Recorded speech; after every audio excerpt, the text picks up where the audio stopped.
Ça va ou quoi? Bah ça va et toi? Je suis épuisette. Je te crois mec. Là je suis dans la pampa avec mon éclairage à la con là, et tous les moustiques qui vont venir me grailler si on pouvait finir ça vite fait. D'accord, faisons comme ça. Je vais pas te mentir, ça va être rapide. Donc Solana, en fait le Solana je l'ai mise parce que c'est un auto-plébiscite. Parce qu'on n'a pas arrêté de le dire, Solana ils se font hack, mais parce qu'ils sont victimes de leur succès, et ça leur permet de mieux bosser du coup, tu vois.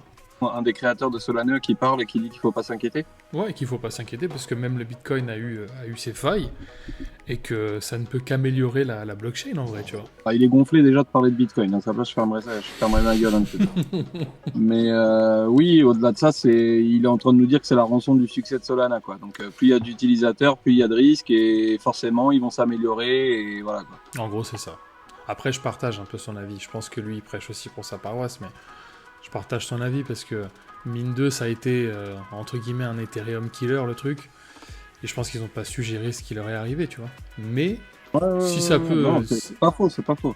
si ça peut les faire Les gens bosser, les gens qui utilisent Solana aujourd'hui ou le réseau Solana sont bien contents d'avoir une stabilité d'enculé et d'avoir des frais de gaz qui coûtent rien, quoi. c'est Et ça. c'est aussi ces défauts-là qui fait qu'ils sont attaqués par des bots avec les frais de gaz réduits et le nombre d'utilisateurs qui fait que des fois il y a des failles. Écoute, ça reste une blockchain assez jeune. C'est vrai qu'elle est victime de son succès. Maintenant, de là à aller se comparer à Bitcoin ou aller mettre des exemples sur Bitcoin, je trouve qu'il est un peu gonflé. Mais je suis d'accord avec toi, il a pas tort. Il a pas tort, le garçon. Moi, ça reste une blockchain que j'utilise et que j'y trouve un intérêt aujourd'hui. Ça sera peut-être plus le cas dans un an, mais en tous les cas, aujourd'hui, force est de constater que ça marche, quoi. Enfin, Exact. quand ça marche. Tout le temps, mais ça marche. T'as mis une news sur, parce que là, le thème de la vidéo, ça va être la peur, en fait, Ah, la peur du Royaume-Uni, la peur des États-Unis. En fait, Peter a mis une news sur le Royaume-Uni. Moi, j'en ai trouvé une sur les États-Unis. Donc les deux, ils sont main dans la main pour avoir peur, en fait. Donc je te laisse parler de celle du Royaume-Uni. c'est une réglementation crypto au Royaume-Uni. En gros, le gouvernement, donc l'État, a signifié ou a ordonné aux exchanges que si jamais ils respectaient pas, enfin s'ils avaient des utilisateurs qui respectaient pas certaines lois, on va dire, bah, qu'ils étaient tenus de les sanctionner ou du moins d'en faire part à l'État, de les balancer quoi, en gros. Donc il n'y a rien d'étonnant, sauf que en gros maintenant les exchanges vont se mettre à faire la police quoi. C'est-à-dire que c'est à eux de trouver l'utilisateur qui ne respecte pas les lois du Royaume-Uni et qui vont les balancer auprès des autorités. La Je- centralisation. C'est CZ qui va être content, du coup, si jamais il a l'équivalent du PSAN au Royaume-Uni. Lui, pour le coup, qui montre patte blanche partout où il va, je pense que ça pourrait bien Il va intéresser, faire tu vois. exactement la même chose. Si Binance fonctionne là-bas, et bah, si jamais il se rend compte qu'un utilisateur ne respecte pas les réglementations en vigueur de l'État, bah, ils seront contraints de le balancer, quoi. Et c'est à eux de se rendre compte s'ils fraudent ou pas, ou du moins, et c'est à eux de rendre compte auprès de l'État. Bon, j'aime le système. Ça me plaît. On bascule sur les États-Unis. C'est un peu plus corsé, en fait, dans le sens où ça parle de réaction. Donc, c'est un membre du Congrès américain, Brad Sherman, qui appelle à une réaction urgente et musclée de l'État contre le Bitcoin. Genre, c'est Ouais. contre le Bitcoin, tu vois, direct. Ouais, c'est le même qui, en 2020, voulait interdire les crypto-monnaies aux États-Unis, quoi. Ouais, c'est ça. Et donc du coup, moi ce qui m'intrigue là-dedans, j'aimerais savoir surtout la mise en application du coup. Comment ça se passerait? En fait, il s'inquiète de la puissance des crypto-monnaies. Donc il veut muscler le truc, mais comment tu mets ça en place en fait, tu vois? Non, il demande juste à la SEC de vérifier ou à la Fed de bien être vigilant sur tout cet écosystème qui lui semble dangereux. Donc lui, en 2020, il voulait l'interdire. Aujourd'hui, il s'inquiète, il veut le réglementer au possible. Il compare ça à un Franchement, Ponzi, hein. ouais, bah, c'est ce qu'il disait en 2020 quand il voulait interdire ça, c'est que pour lui, c'était un gros Ponzi et que tout le monde allait se bouffer les doigts. L'histoire lui donne un peu raison avec la DeFi et tout ce qui s'est passé. Donc, je suppose qu'aujourd'hui, il s'est réveillé. Il s'est dit, bah tiens, c'est peut-être le bon moment de mettre un coup de plus dans ce sens. En fait, tu vois, Bon, il le dit lui-même. On l'a pas interdit à l'époque parce que clairement on s'en foutait, et on l'interdit pas maintenant parce que bah il y a trop d'argent. Et tu sais, ça me rappelle la phrase d'Idriss Aberkan par rapport aux révolutions. C'est toujours trois phases: ridicule, dangereux, évident. Là, on est vraiment dans la phase dangereux, tu vois. pense que de plus en plus de gens et de grosses Ouais, institutions... lui, il est dans la phase, il est toujours dans la même phase, quoi. Il s'inquiète, il tire les sonnettes d'alarme. À quoi ça sert? Pas à grand chose. Il va rien arrêter, il va rien avoir. C'est un sénateur, je sais pas d'où il sort. Bon, enfin bref, pour moi, ça reste du vent et brasser du vent, quoi, tu vois. Ouais, c'est clair. Faire du FUD. Bon, en fait, faire du FUD, et puis c'est à l'image de... J'ai l'impression que c'est à l'image aussi du marché actuel, tu vois. Quand on va voir la revue des prix, en fait, on n'est même pas obligé de la revoir parce que le Bitcoin n'a pas bougé, l'Ethereum n'a pas bougé, tu vois. Donc c'est vraiment... Et le crypto Fear and Greed non plus n'a pas bougé. Donc, je sais pas, je l'ai pas encore regardé. Moi, je garde la surprise. Là, il y a un truc que j'ai mis, c'est un petit hommage à Darkemy. Parce que figure-toi que j'ai regardé une interview de lui tout à l'heure. Et en fait, celui qui le reçoit lui a posé une question. Aujourd'hui, tu as 20 ans et 5000 euros en poche. Qu'est-ce que tu fais pour développer ces 5000 euros dans la crypto? Et en fait, l'interview date d'il y a au moins 7 mois, je crois. Et en fait, il a dit, franchement, avec les 5000 euros, je me forme et puis je trouve un travail. Dans la blockchain, dans la crypto, ça manque pas de travail, tu vois. Et en fait, donc là, je partage l'article du journal du coin. Les offres d'emploi dans le Web3 ne connaissent vraiment pas la crise malgré le marché en berne, tu vois. D'accord, donc en juin, tout le monde licencié à tour de bras dans les exchanges et dans les boîtes. Voilà. Et aujourd'hui, on t'explique qu'il y a du boulot quand même. Oui, Non, mais il y a du boulot pour les bons, tu vois. C'est toujours pareil. Je pense qu'il y a des boîtes qui sont dans la merde et qui peuvent peut-être pas garder leur dev ou du moins le personnel qualifié qu'ils ont aux suites des débâcles qu'ils ont connus ces derniers mois. Donc, qu'il y ait un jeu des chaises musicales par rapport aux acteurs qui, eux, ont encore la bourse pour payer ces gens-là à hauteur de leurs prétentions et les faire bosser, oui, ça m'étonne pas. C'est comme dans le monde traditionnel. Hein. Quand tu as des têtes qui valent le coup d'être payées grassement, tu vas les débaucher ailleurs. Et surtout si les autres entreprises sont en train de tirer la gueule en ce moment, tu vois. Donc, ça me surprend pas. C'est plutôt bon même pour le truc. D'ailleurs, dans l'article, on apprend que c'est une des boîtes qui était en liquidation, qui continue à payer des millions ses salariés pour qu'ils restent chez eux, c'est ça? C'est ça, parce que justement, ils ont une vision long terme du truc, et en fait, ils partent du principe que le Web3, c'est vraiment le futur, et qu'au-delà de ce qu'a fait Coinbase, Crypto.com, etc., avec les licenciements, eux, ils voient un peu plus loin que ça, ils voient un peu plus loin que le délire exchange, tu vois. Du coup, ils se disent que ça ne peut que péter dans les mois, voire années à venir, du coup, ils gardent cette espèce de marge. Ouais, mais là, c'est comment il s'appelle, Voyager Digital, là, qui croule sous les dettes et qui était dans une merde incroyable, qui a demandé à la justice l'autorisation de mettre en œuvre son plan de rétention qui vise à retenir les collaborateurs au sein de l'entreprise, moyennant des paiements de primes, tu vois, à hauteur de millions de dollars, quoi.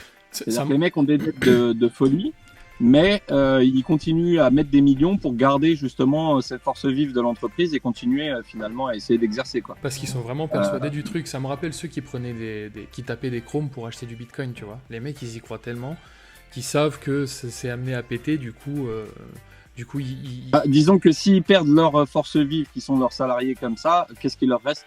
Les dettes, plus un chat dans les couloirs.